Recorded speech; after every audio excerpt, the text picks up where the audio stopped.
So today we have a very special guest. We have Scott Mitchell here from the Australian Sustainable Destinations Alliance. Welcome, Scott. Thanks, good to be here. So maybe just start off, just give us a bit of a background. What does the Australian Sustainable Destinations Alliance do? Okay, thanks, Anthony. So the Australian Sustainable Destinations Alliance is the national operator here in Australia for the Green Key global eco-label for tourism and hospitality.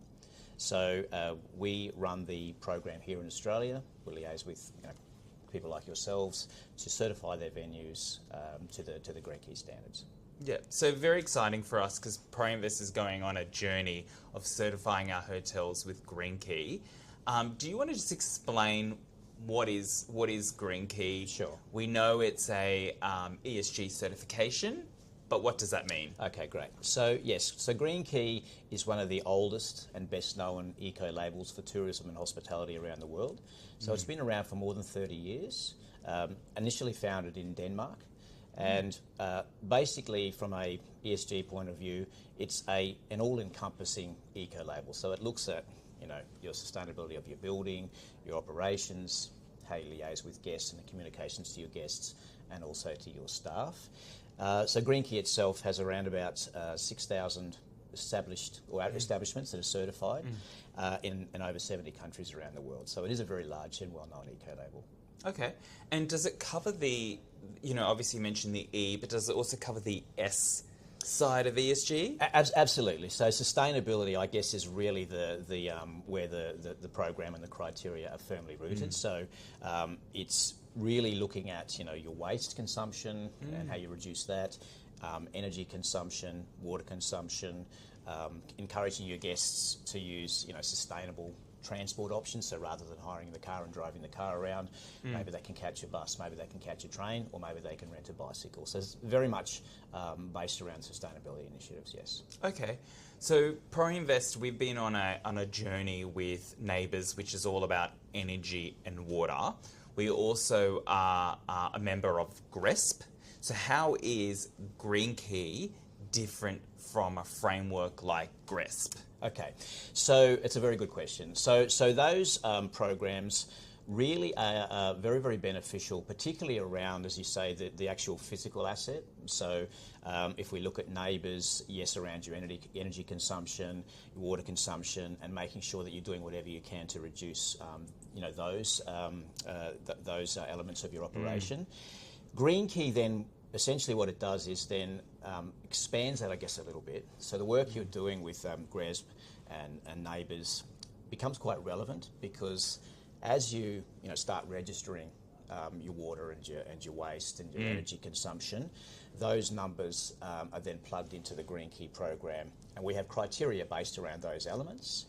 And then more broadly speaking, Green Key, as I mentioned earlier, touches on a lot of the other things that a hotel operation needs to take care of, be it their guests, be it their staff, particularly the green space as well, which is a big one, making sure that you're protecting local biodiversity and so forth. So Green Key, I guess, is broader. GRESB and Neighbours probably really focus in very strongly on those areas of operation that they actually look after, and they get you a lot more data and a lot more information. They give you a rating, and that actually then feeds in and actually helps you be certified for Green Key. Okay, wow. The big thing that we've seen that's come through is this concept of greenwashing. Is Green Key a certification that's going to effectively protect you from greenwashing? Absolutely. So obviously, you're quite right. There are organisations around that maybe aren't compliant with certain standards, or maybe they're very limited in what they actually expect of the hotel. Given Green Key's history, given that it operates in, as I said before, more than 70 countries, and because it does touch on all of those areas of the hotel operation, it very much addresses or eliminates the greenwashing from the program. Really, the big key to it, though, is at the end of the day, we can write a criteria and we can have that criteria accredited externally. But when it comes to audit, really how we stop the greenwashing there is, in Australia, we don't conduct any audits. So the audit that a hotel does is done by a registered auditor that is external to our organisation and external to Green Key, completely independent, and they actually decide whether your hotel has in fact complied with the criteria or not. If you haven't complied, they will say, we can't pass you on the audit until you actually are compliant. So we remove the actual audit process completely from the work that we might do with your hotels in the application phase. The audit is then done independently. So when you're talking about this audit, is this part of the certification process, or is it once you are certified, then you need to undertake an audit to maintain that certification? Okay, so it actually is part of the process. So you cannot be certified until you are actually audited, and the auditor actually ticks every single criteria that's applicable to your hotel. So it's not like you've got to pass 70%, 80%, 90%. Every single criteria that's applicable to your particular hotel needs to be passed by that independent auditor, and then and only then are you actually certified. And then each year you need to audit again. So to maintain your certification in years 2, 3, 4 and beyond, you need to keep your standards, and in fact you actually need to increase. You need to show continuous improvement, and the auditor needs to then certify that each year going forward as well. Okay, so that was kind of my next question. How does Green Key then feed into that continuous improvement process? Okay, good question. So in year 1 of a certification, when a hotel first starts out, every hotel needs to achieve the absolute baseline standard, or which we call imperative criteria. So those imperative criteria have to be met in year 1, and then they also have to be met every single year thereafter. So that's the absolute baseline. Now from years 2 onwards, you then need to demonstrate the continuous compliance or continuous improvement. And the way that works is there's around about 5 to 10% each year that needs to be achieved of what we call guideline criteria. So these are additional criteria that aren't necessarily in the imperative criteria bracket, but you need to meet a minimum level of those every year to maintain your certification, as well as keeping the imperative criteria that you had to meet right back at the start in year 1. Okay, and if you don't meet these additional guidelines? If you don't meet those guidelines, you become uncertified. So there's so no... it's it's pretty robust and pretty black and white. You need to absolutely meet the standards, and if you don't, then your certification doesn't continue, beyond that year. Okay, so there is some rigour behind it. Absolutely. Okay, so if, obviously ProInvest has just gone through this process with yourselves. If you are a hotel, you're hearing this for the first time, what do I do? Do I call you? What do I do? Yeah, so the process and the application and going through the certification progress is, as you mentioned, is very robust. But the application or the way to get started is actually pretty simple. So, you can access through our website.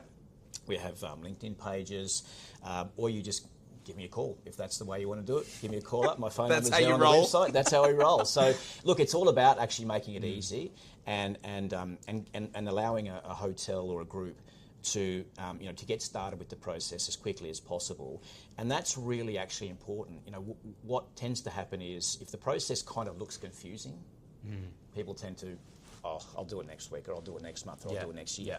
So getting started, we make it as simple as you possibly can. We do a short agreement which kind of outlines what's required through the process from both parties. And then we basically get started. And we always recommend that getting started actually gets you finished earlier, because you then get us from the start to help you where you think, I don't know how to meet that criteria. How would I go about that? Well, we can give you that guidance from the get-go, rather than we've got lots of work to do here. Let's do all that first, and then we'll be ready. We encourage you to start now because you get our help from day 1. Yeah, and I also imagine, and this is indeed with ProInvest's experience, once you start the process, you start turning your mind, because you have 100%. 70 odd criteria, so you start turning your mind to the various elements. So Yes. I know, for example, in our hotels, we looked at the detergent because Correct. was our detergent eco-friendly? Exactly. And that kind of sparked a discussion with our suppliers, with housekeeping. How can we fit more? How can we be more eco-friendly? Yes. Through this process. So I think engaging with the certification process is already going to move you Absolutely. five steps ahead. Yes. So where do where would you want to be in 5 years? So this is kind of just Green Key is just kind of starting off in Australia. I know globally it's right. definitely established. Yes. But where do you see the trajectory, especially when we've had obviously the movement around greenwashing? We see it's part of our competition regulators' Yes. enforcement priorities. Where do you see it going, and what's kind of your ambition? Yes. So great question. So Green Key is absolutely around the world growing very, very quickly. That includes here in Australia. I think in the hotel sector in particular, there's a real force behind this movement now. And one of the reasons for that, I think, is that hotels are so visible, right? Lots of people stay in hotels. Hotels are very almost seen as a bit of a glamour industry. It's, hey, I'm going on holidays, I'm staying in a nice hotel. So hotels are very visible. And what that means is that when you've got travellers coming, and 69-70% of them are actually expecting hotels to either be absolutely more sustainable or even to be third-party certified, that's driving a real momentum in the hotel sector. So we expect the growth to be very strong around the world. We expect the growth to be very, very strong here. And then coupled with that, we also expect compliance to actually improve and be better. So there are new directives, for example, coming in through the EU to eliminate greenwashing. And the benefit of that locally here in Australia is that because Green Key is centred in Europe and operates in Europe, we'll actually be developing criteria, making it more robust to actually comply with those EU requirements, and they will be actually implemented here. So if anything, it's actually going to get more robust, which is a good thing. Because we don't want a box ticking process where it's easy to actually be certified. So definitely strong momentum, much stronger growth, and some more compliance restraints as well. And I think that's a really good point, because Australia has traditionally been a little bit behind. Absolutely, it does, whereas Europe has been kind of miles ahead. So I think it's great that we're seeing this all come together. Absolutely. Because at the end of the day, in terms of hotels, a lot of the investors and the capital is coming from overseas, whether Correct. it's equity or debt, and they are looking for green certifications. And obviously Green Key is by far. And green loans, becoming very, very relevant now as well. So you're kind of, as a hotel operator or an owner, you're kind of going to have to be having these third-party certifications to achieve these green loans and things like this. So you're 100% right. Yeah, and we, ProInvest did green loans with Ariel Bank, and one of the things that we were discussing at that time was what is the relevant certification. Obviously at the time we focused on neighbours, but this is going to be a really good opportunity to go broader than energy and Correct. water and start looking at it a little bit more holistically. Correct. So I think that is great. Yes. And then we obviously have IHG as a key partner, a key franchisor of our hotels. They were very much supportive of Green Key. How has the engagement been from the global hotel companies? So I think there's a lot of movement, with IHG, themselves. There's a lot of movements, particularly on a broader global level.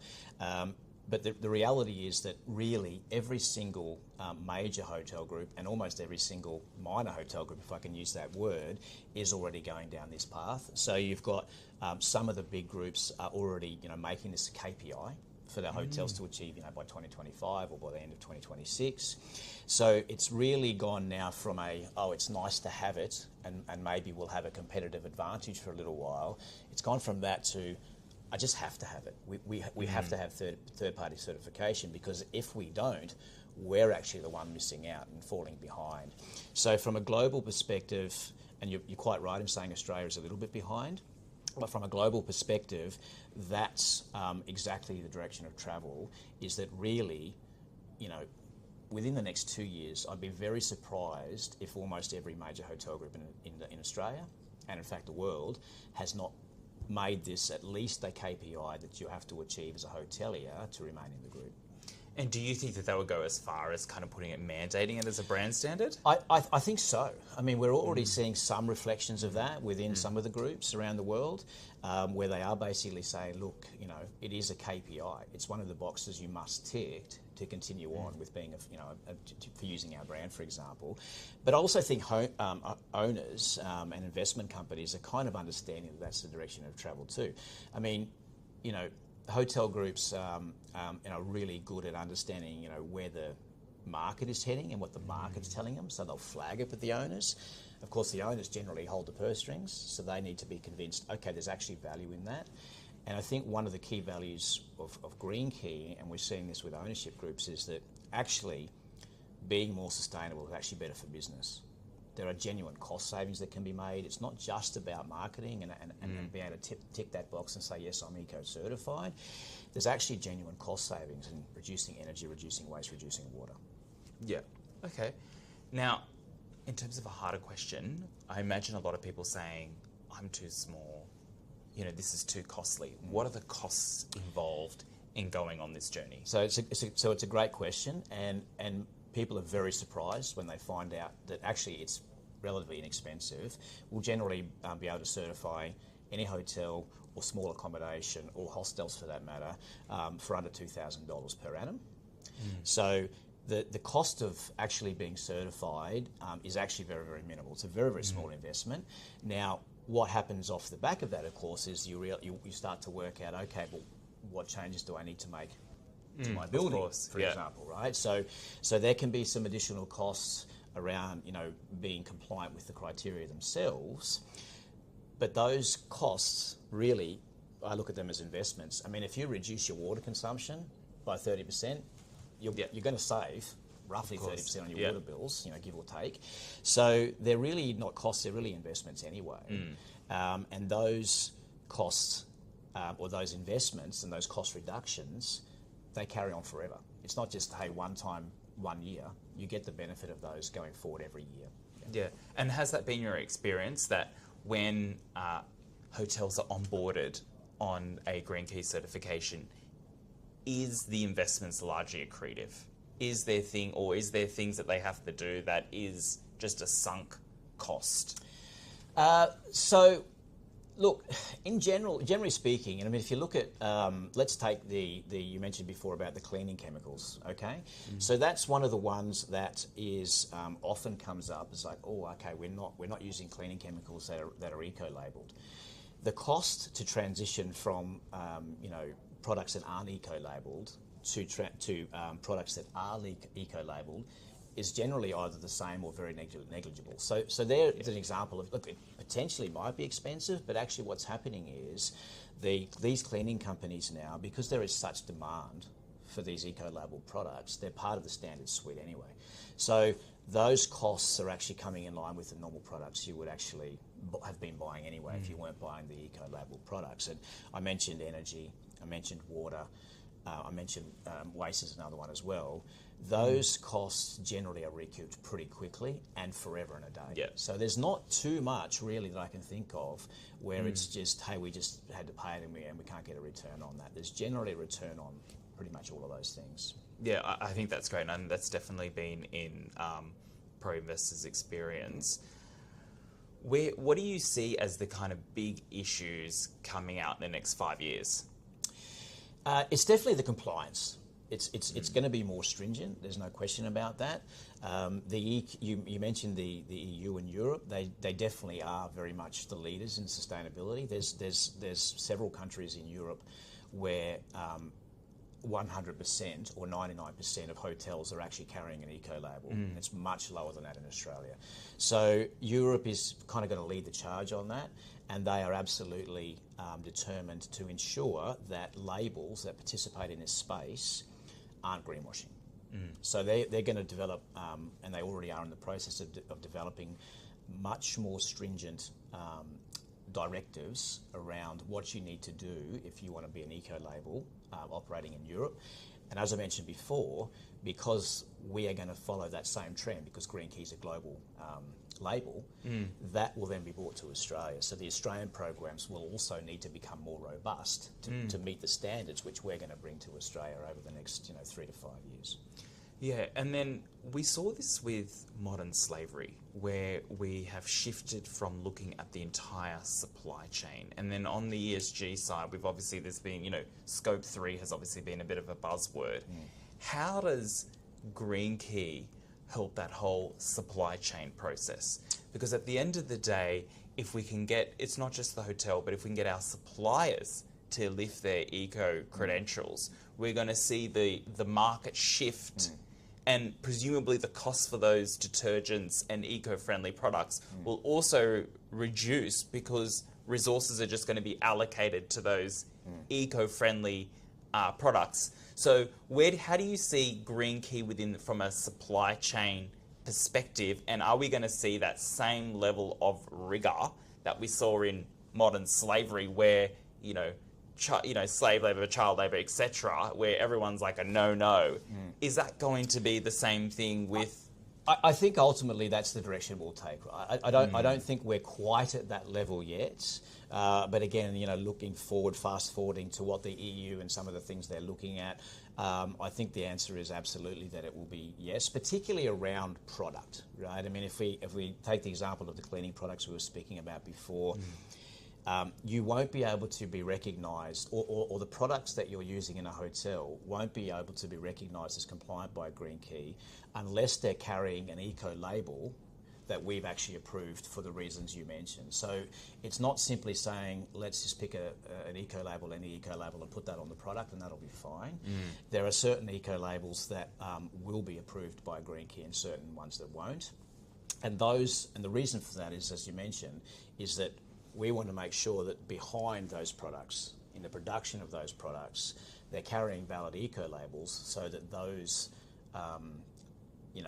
elements of how the product is made is also complying with the right directives.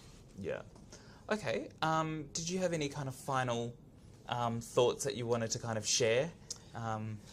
Look, I think we've covered a lot today, and I think it's been really, really useful. It's been great having a chat with you. I think to the point, or the point that's important, is that eco labelling in the tourism and hospitality sector, and quite frankly the broader commercial sector, is not something that's coming. It's something that's here. So if you're a hotel operator, you're a hotel owner, and you're kind of thinking, no, I don't think it's that important. In Australia, nobody really cares about that. I can tell you that that's not the case. Yeah. So if you're looking at improving your marketability as a hotel, because we know there's a plethora of data telling us that travellers are looking at sustainable hotels. If you look at the likes of our partner Booking.com, if you're going on to Booking.com, you can actually say, well, I want to only see hotels that carry a third-party certification. And if you don't carry that certification, you're not going to appear in that filter. So, our partners like Booking.com and the other online travels that we work with, they're kind of pushing that direction anyway. So there are definite marketing and commercial reasons why you would be third-party certified as a hotel owner or a brand. But there are also cost savings to be made, which we mentioned earlier. So if you're not thinking about this, you're probably already behind your competition. That's probably the best thing I could say about it. Look, I couldn't agree more. ProInvest has really been on this ESG journey early on, and the key things that we've seen, it's your capital, so investors, both institutional, we're seeing it increasingly from family offices, your debt, with green loans that we mentioned, your suppliers, they are wanting to partner more from eco-friendly institutions, and then we're also seeing it from our guests as well, and also our corporate clients. We regularly, through the RFP season when we're tendering, we always get questionnaires on the eco credentials, and having Green Key, which is going to tick a lot of those boxes, yes, I think is essential. So it's really, if you look from a stakeholder perspective, it really is the 360 100%. field. 100%. So this is definitely the way of the future. Absolutely agreed.